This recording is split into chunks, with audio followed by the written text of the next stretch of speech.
How's it going, you guys? Welcome to your morning cup.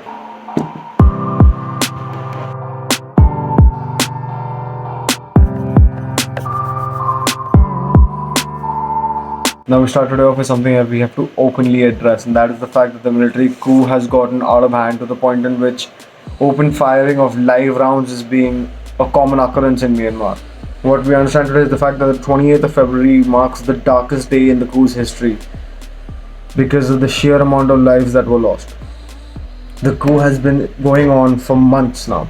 And what we understand as a reality on the ground is the fact that numerous international associations as well as numerous reporters from across the spectrum have witnessed the protesters' sheer will to make sure that they are not being squashed, their wills are not being squashed, versus an openly armed military as well as the police force that is not backing down from using live rounds and killing people left, right, and center on their own streets, outside their own homes, and also cracking down on them with software that they've gotten in from China. Facial recognition software that allows them to go into these people's homes after they've protested and capture them from inside of their homes and drag them away into vans. We've seen numerous such vans, we've seen numerous such initiatives being launched by the Myanmarese school leaders. But on the 28th, we saw the live rounds were being fired across the nation. Upwards of 18 people were fatally shot and numerous others were injured to the point in which they will retain those injuries across their lives. The United Nations has openly cried that this is the largest atrocity that the coup has committed till date. We saw shootings in cities across Myanmar, specifically cities like Yangon, dawei, and Mandalay, where anti-coup rallies raged on even after these fatal shootings happened. You see, if you shoot one of these protesters, the people behind them will replace them, and you will run out of bullets before you run out of people's wills to fight you for what is right. We understand today that the Myanmarese people are not going to back down in any way, shape, or form when it comes to fighting for their democracy, fighting for their rights, and ensuring the fact that the coup leaders do not get what they want, which is just sheer power and sheer will upon the people of Myanmar. The Myanmarese people fought through one coup prior to this, which was way more bloodier. And in the year 2011, they finally got liberation. They were finally liberated people. They were finally given democracy. Less than 10 years since then, they're fighting another coup. And best believe that the memories of the coup that they fought through earlier, the memories of the coup that their parents fought through earlier, this generation remembers that far too well. And this generation is not a generation that's going to let that happen again.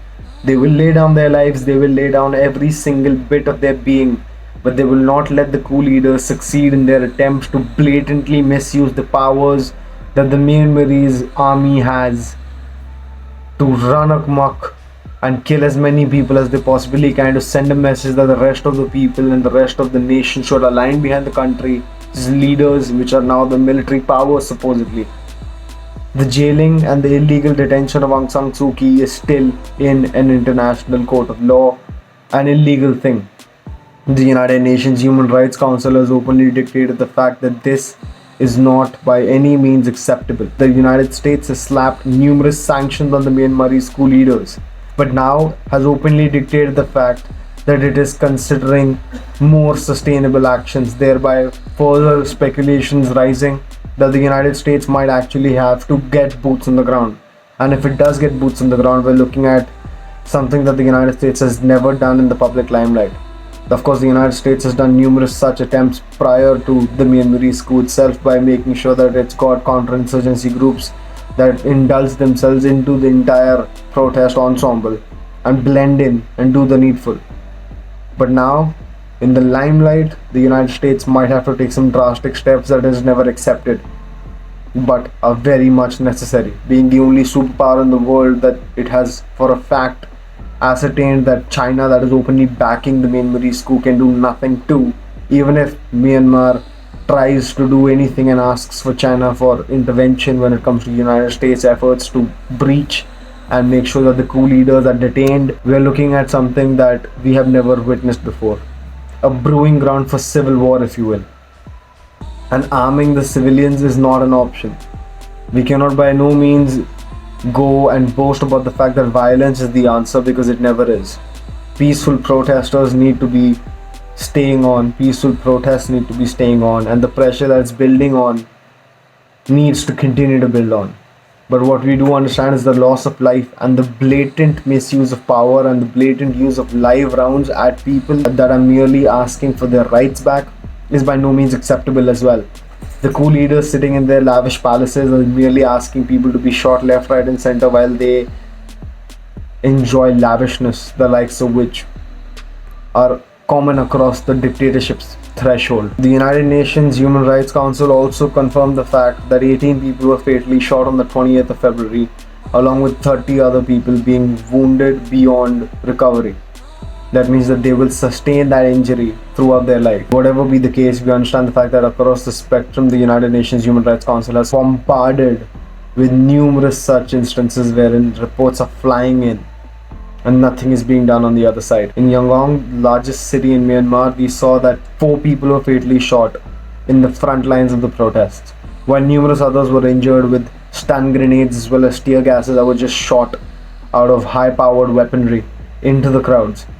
And there was no end to these crowds. A BBC reporter was boots on the ground, and he dictated the fact that when he reached Yangon, he understood that the protests were so large in scale that when he tried to look at the end of the protesters, the sheer scale of these protesters and the sheer number of them, there was no end in sight.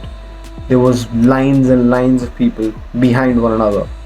Even if you could tear down one line of people, there was another line behind it to replace that line.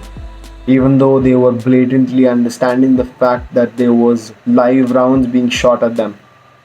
You see, you can not by any means in today's world take people's freedoms away from them and expect them not to fight back. When it comes to the Myanmarese protesters, we understand the fact that they've been largely peaceful.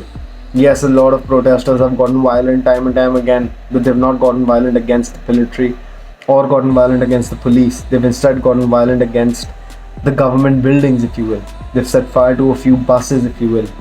Nothing that comprehends the fact that you can turn your live rounds and shoot them in the head. Numerous eyewitness testimonies have also stated the fact that the police never put out a warning. There was no warnings, there were no disperse or we will shoot. There was nothing. As soon as the protesters converged, the military as well as the police just started openly firing at them, thereby laying down bodies left, right, and center. The United Nations also said that there have been deaths that have reported out of smaller provinces in Myanmar, like Meg, Lago, and Pakuku have also reported numerous deaths that haven't been recorded on an international spectrum. You see, the total number of arrests since the coup began is still anyone's guess, but what we do understand the fact that an international monitoring group called the Assistant Association for Political Prisoners has put the number at 850, but upwards of hundreds of people have been detained this very week. As the crackdown on the protesters has gotten worse, we understand the fact that the will of the protesters has gotten better. They will not be suppressed, they will not let go of their rights, and they will by any means get back their democracy. This is the message that they're sending out to the rest of the world and asking for solidarity across the spectrum, dictating the fact that this is a human rights violation. And if you believe that as a journalist and as a human being, you should stand up for what is right and you should make sure that you do your due diligence, show solidarity with the Myanmarese people. Do your bit. Most countries across the region, across the world understand the value of democracy, of true natured democracy. But if you don't do what is coming to you, and we need to understand that on a united world scale, that if we don't fight back now and we don't show solidarity where it matters most, when it comes time to show solidarity for us, there won't be anyone left. We'll see you soon.